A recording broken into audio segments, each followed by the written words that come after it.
Thank you all for being here this morning. It is a lot of anticipation for approval of our capital projects fund. We still do not have approval, but we want to go ahead and get the process started. We expect it at any time.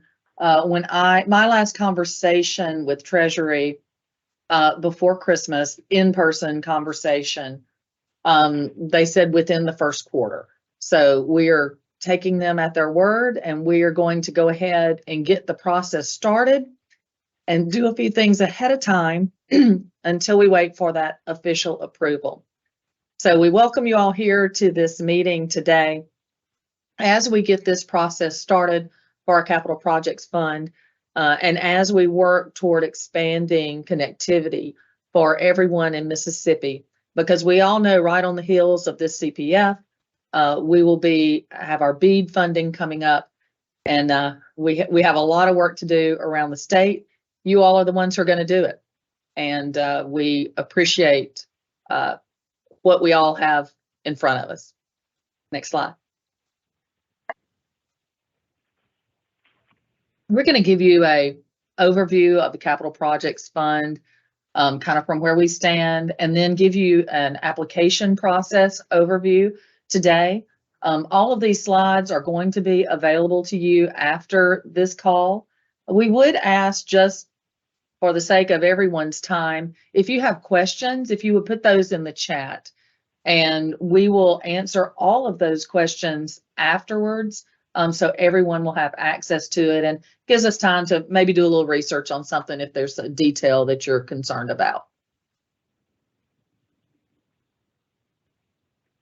So this is our Capital Projects Fund map.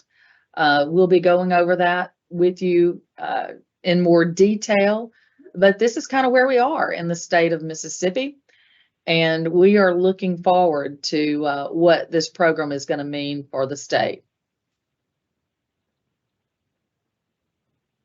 So as you know, in our Capital Projects Fund, we have large-scale infrastructure projects, also a line extension program that really is going to be $151.6 million.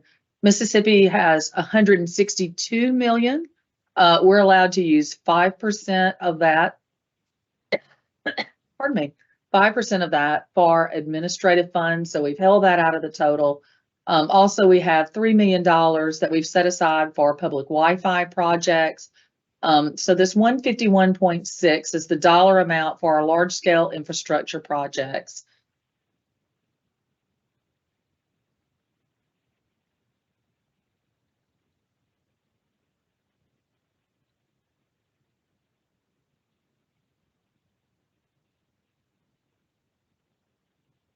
Sally, you're on mute. I don't know how that happened. Thank you. Here is the state of our state right now. We have 1.4 million total serviceable locations. Our map shows that 409,000, give or take a few, are unserved, 220 underserved. And we are going to have an opportunity, or you're going to have an opportunity to challenge this map, to help us update this map and keep it current as we move along this process. You can see the different colors on this map, some of our more critical areas around the state, although we have unserved locations just about in every part of the state, except for a few parts that are totally built out. So there are a lot of opportunities all around the state of Mississippi. This is our timeline that we are projecting. Of course, you know, this is all dependent on our approval by the feds. We have some statutory requirements that we have to comply with. So this is kind of what we think. We're going to open our registration today, and we're going to walk through that later on with you. So to get some initial information from you and have you ready to participate, we're going to go over our scoring rubric with you as well. So we're going to want comments on that scoring rubric and an opportunity for you to give your comments and ideas. We want to be very transparent in how these applications will be judged. So that will be from March 1st to the 15th. We anticipate our application portal opening by April 1, but we're dependent on the feds, but then it will be a 30-day application window. We will have a short beam period of review to make preliminary determinations. And then there will be a statutory application period that is required under the legislation that set up our program, 30-day application challenge, and then the final award determination. We went through some different time frames last night. You know, perhaps we can make these final awards by the middle of June, but it may be 1st of August. It just kind of depends on how this all shakes out. This is a kind of a summary of our rubric, and we will have all of this up on our website. And this is all going to be on our broadbandms.com website. That is where you are going to find the application. That's where you're going to pre-register. That's where our map is going to live. So that is the website that you as a provider are going to use. Certainly our Beam agency website is still there and available, and we'll probably have some duplicate information. But as far as the portal for applications and pre-registration, the broadbandms.com is the website that we're going to use. So very quickly, I'm going to go through the evaluation criteria, our rubric with you, and we will have this in more detail up for you to look at and then to provide your comments back to us by the 15th.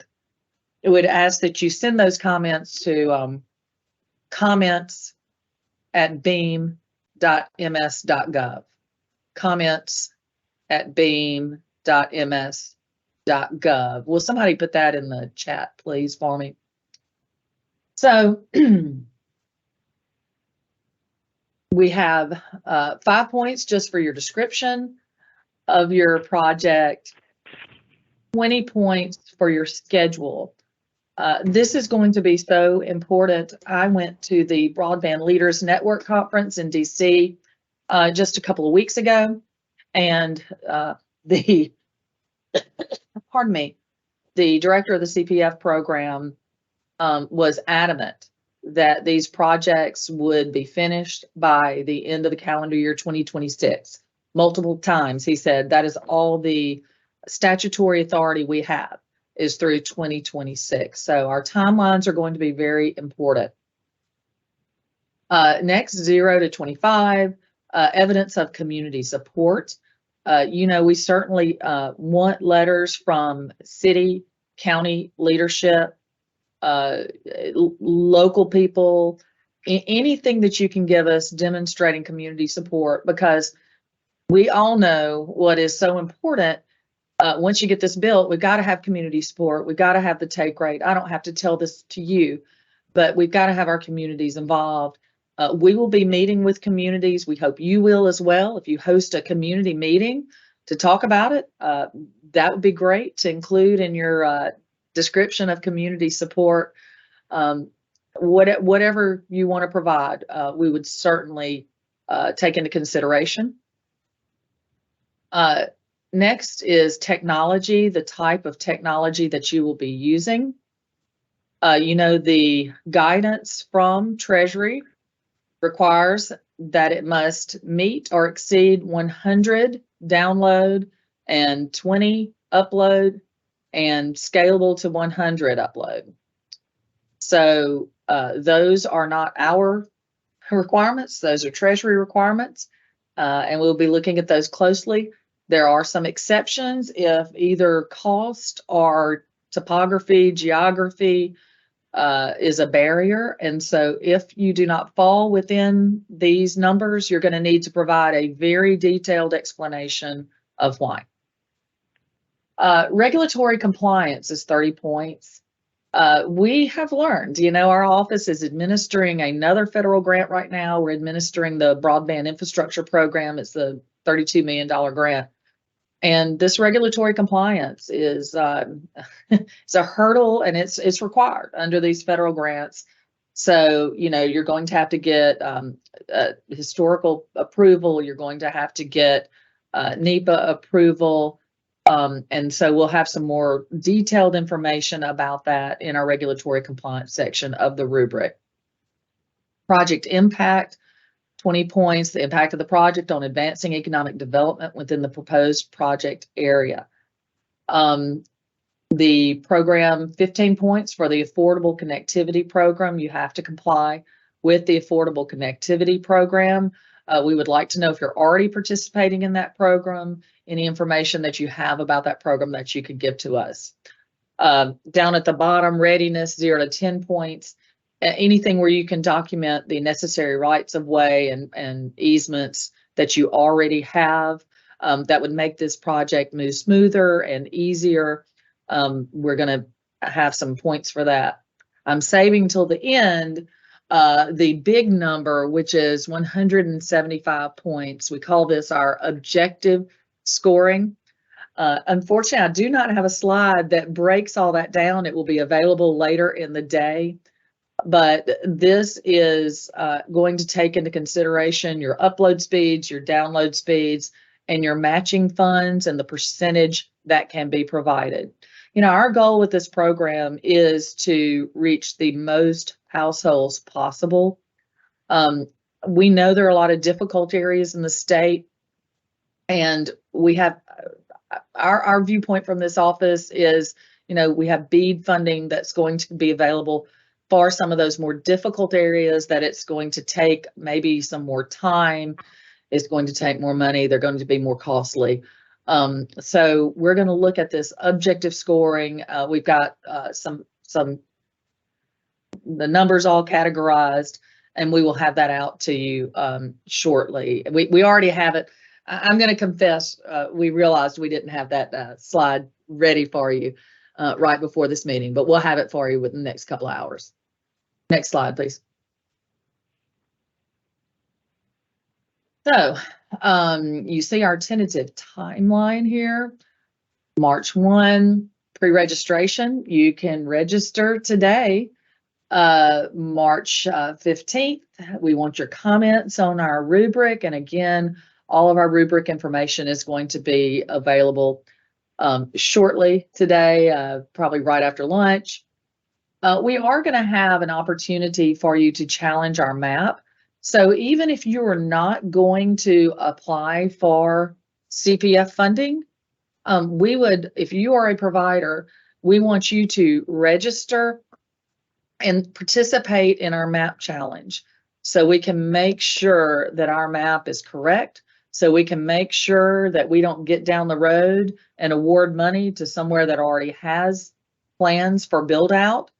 So that's going to be important for all of our providers to participate in this map challenge. We're going to have another session to discuss that map challenge later on. Not quite sure when that will be. It's going to be shortly, within the next week or so.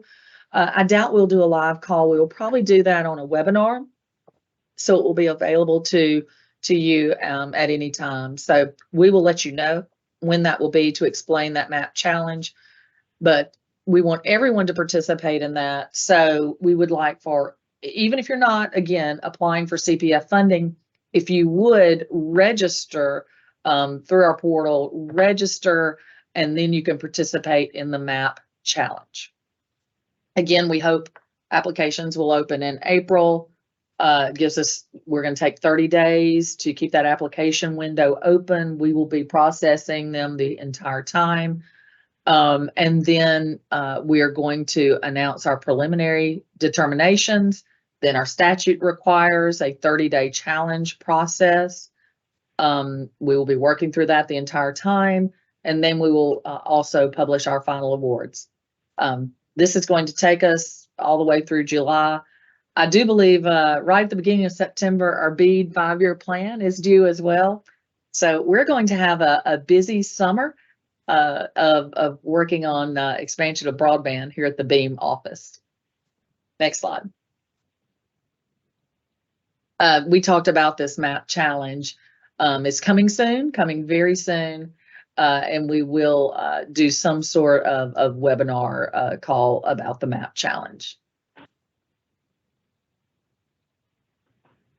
Okay, so we are going to do a little bit of an overview of our website and where you can go to do your pre-registration, where you're going to go to look at the map, to do your map challenges, and I'm going to throw it over to Kyle Brown to handle that portion.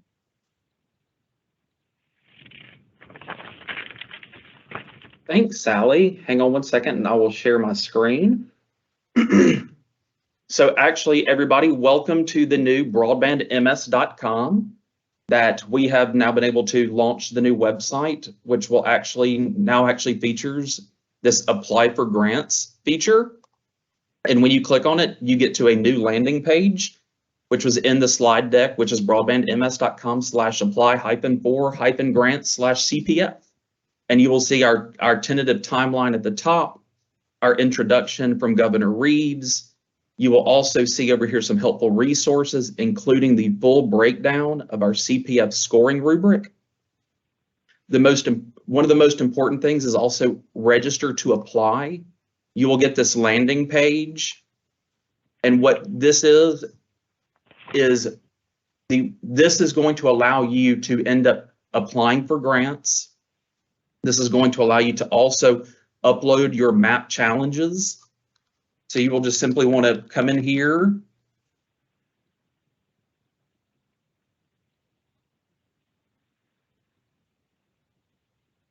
And I'm just so going if it has an asterisk, you're required, it's a required portion to fill out. And also on here, we're asking for your FCC registration if you're currently an active ISP. Also, so then you have some optional questions, or these are all questions that you will need to answer. A big one is also going to be proof of documentation and registration with the Secretary of State's office. And some of this other information, like are you registered with sam.gov? Everything that Beam does has to come back to a UEI number through sam.gov, but you're also able to go in here that if you've never registered for one, you can say no, not yet. And then you have more questions. And then when you click finish, that information comes to us. And then once we review your information, we will then send you how to actually create your username and password. Kyle, could you go back to that last screen? Oh, it won't let me. Okay. Sorry. We do ask for some location information in that pre-registration. That is not required, but if you can go ahead and give us that, it helps gets us further down the road. Anything we can do ahead of time is certainly helpful. But if you're not applying for CPF funds and perhaps you're just registering to participate in the MAP challenge, certainly you do not have to provide some of the more detailed questions that we ask of you. And so one other point about the map is when you start actually see it, it is defaulted to areas that are that are eligible for CPF. So if you start clicking or unclicking different buttons, you can always hit the reset button to what is currently eligible for CPF funds.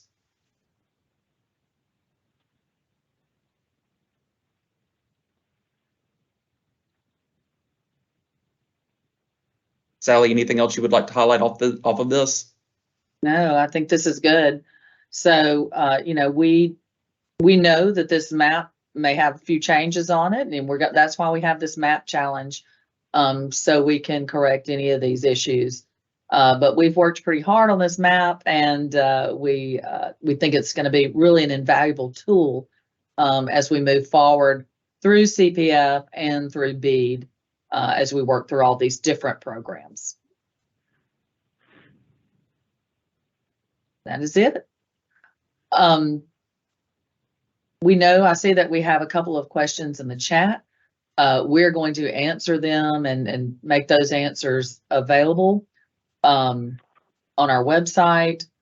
And if you have some specific questions, perhaps, feel free to give us a call, or if it's specific to you, we may give you a call. But if you have a question, probably everybody has the same question, so we're gonna put it out there. Kyle, is there a place where we're gonna put these FAQs on the website or on the broadbandms.com, or will it be on our Beam? It will be on our website? beam.ms.gov. Okay, it will be on our beam.ms.gov. So we will reply to all of those. All right. Well, we thank you for joining us today. We have such anticipation and are eager to get this underway, and we think this is certainly a step to get us moving in the right direction. We look forward to working with all of you. We have a lot of work to do around the state, so we appreciate your time this morning, and we will get our questions out. Kyle, the website should be available after lunch. Broadbandms.com has been updated while we've been on the call, where people can go ahead and confirmed register. that I could browse to it from my computer as well. Okay, so broadbandms.com has been updated to have the grants feature in it, and we think y'all will enjoy looking at it. All right, that is it from the Beam team today. We will be in touch regarding the mapping challenge, and certainly as soon as we get approval, we'll blast that out to everybody.